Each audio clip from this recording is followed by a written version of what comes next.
The Strange Dr. Weird.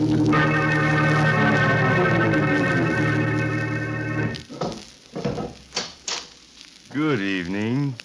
Come in, won't you? What's the matter? You seem pale tonight. Perhaps you're working too hard. Suppose I tell you a story I've just heard that might relax you. It's about a killer who prided himself on being too clever to be caught, and what happened when he met another murderer who was equally clever. I call the story When Killers Meet.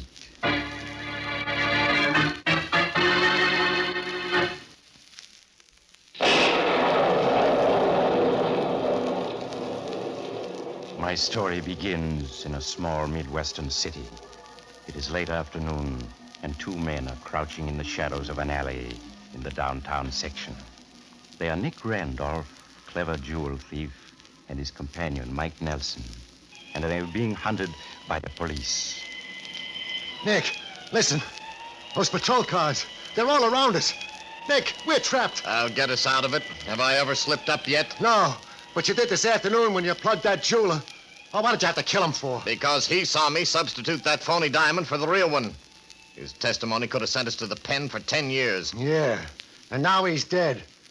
And if we are caught, we get the rope instead. A dead witness can't testify, and we're not going to be caught.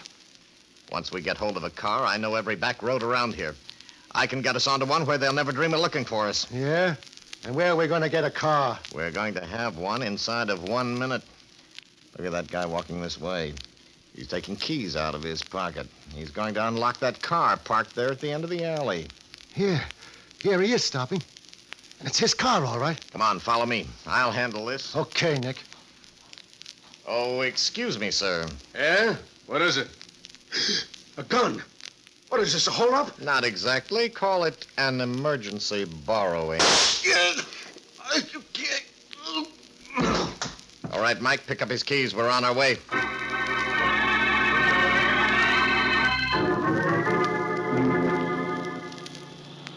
Well, Mike, you getting your confidence in me back yet? All right, Nick, I admit it. You got what it takes. I've never been caught, never been jailed, Mike. Why? Because I'm too clever. No witness has ever testified against me. I've never left a possible witness alive. See? Yeah, I see, Nick. What's the next move? This road will take us out of the state in another hour. We have to go through a couple of villages, but nobody will stop us. They're not looking for us here. Besides, it'll be dark in 20 minutes. Suppose you turn on the radio. There might be some news. Okay. Just time for the news, too. Time for the invasion. And now, please, attention, everyone. Attention, everyone. Be on the lookout for two men fleeing the state in a stolen black sedan. These two men are wanted for the hold-up murder of John A. Smith in Central City this afternoon. Nick, they know about the car. Please take down this license number, K370154. K370154. That is the license number of the stolen car in which the killers are And they fleeing. got the license number, too, Nick. Shut up, Mike. The owner, now in City Hospital, near death from a bullet wound, reports that the left headlight of the stolen car is burned out. So if you see a black sedan with only one headlight, report it at once to the nearest authorities. And now, back to the new... Blast the luck. I should have fed him more slugs. Then he wouldn't have done any talking. That's bad. What are we going to do now, Nick? Well, first, let's make sure about that headlight. I'll turn it on and... Yeah, the left one is burned out. Well, that means we've got to get another car or they'll nab us sure. Oh, how are we going to get another buggy way out here in the country? I'll tell you how. Look, up there on top of that hill ahead of us. Huh? A bungalow with lights in the window. Yeah, and a car parked in the yard. That's the car we're going to get, and nobody's going to know we have it because we're going to make dead sure there isn't a living soul left in that bungalow to tell about it.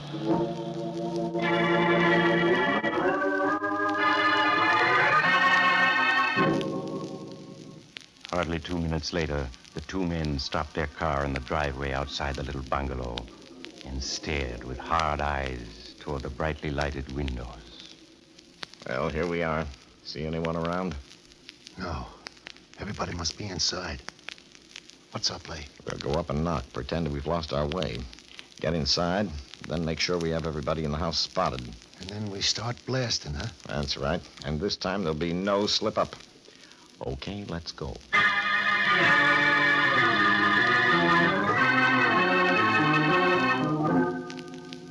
Nick and Mike strode up the gravel path and knocked on the door of the bungalow.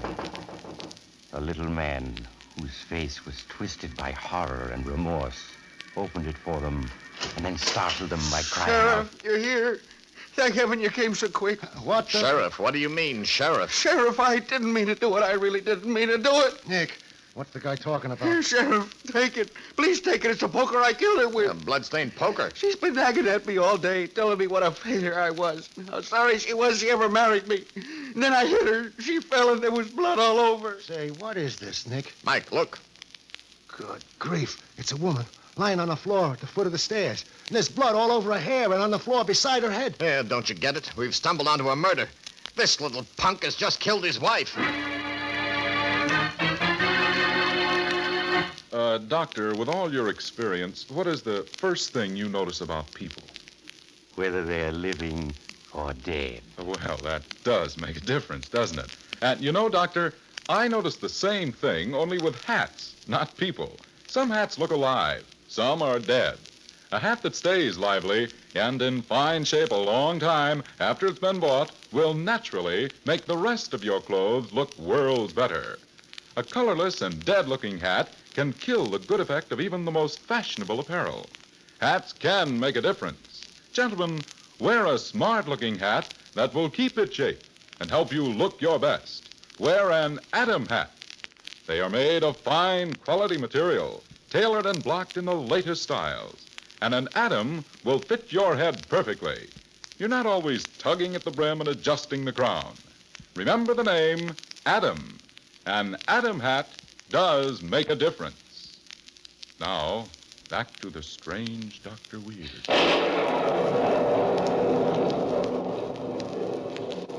And now I'll continue my story, When Killers Meet.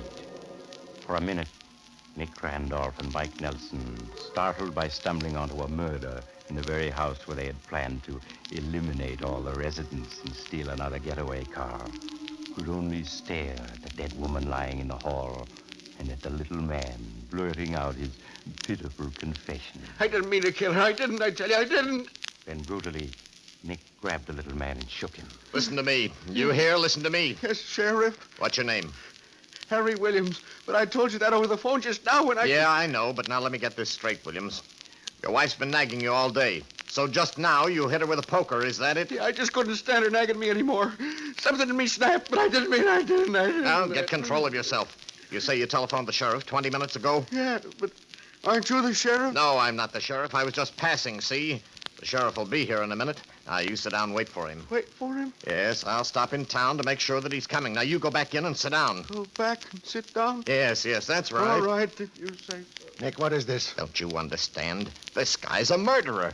The sheriff and his deputies will be here any second. We've got to get away from this place, but fast.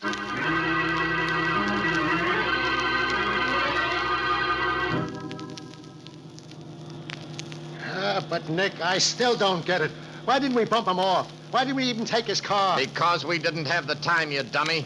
Don't you see he'd committed a murder?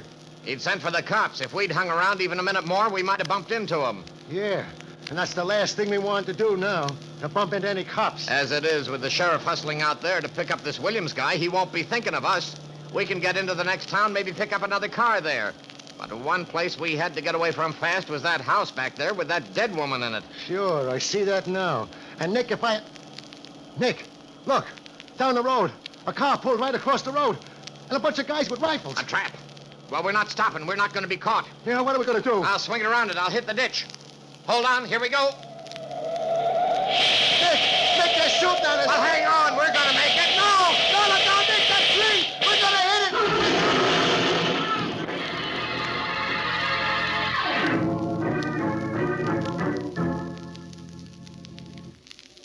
A few minutes later, the local sheriff was interviewing little Harry Williams, whose murder of his wife had thrown such a monkey wrench into Nick Randolph's plans. Now, Mr. Williams, I'd like to get this whole story straight, if you don't mind. Well, you see, Sheriff, I was sitting here in the living room with Nancy, that's my wife, listening to the radio, when the broadcast came on warning everybody to watch for the two men in the sedan with one burned-out headlight. Yeah?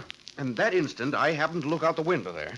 Way down the road, I saw the single headlight of a car blink on for a moment. I get you. Go on, Mr. Williams. Well, I realized it must be the two killers in that car, and I knew they might decide to stop and take my car.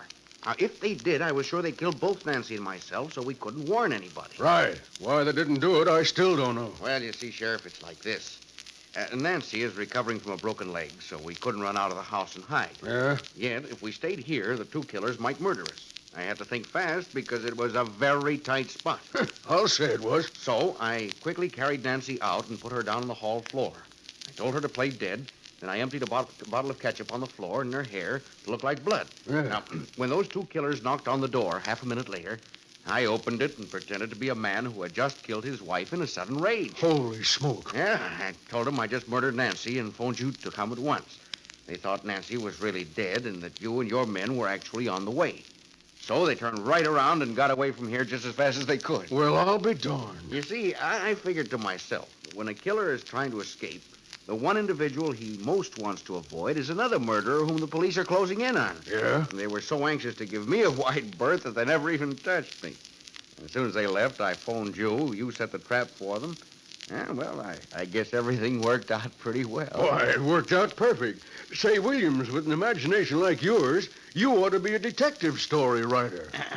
Well, to tell you the truth, Sheriff, that's just what I am.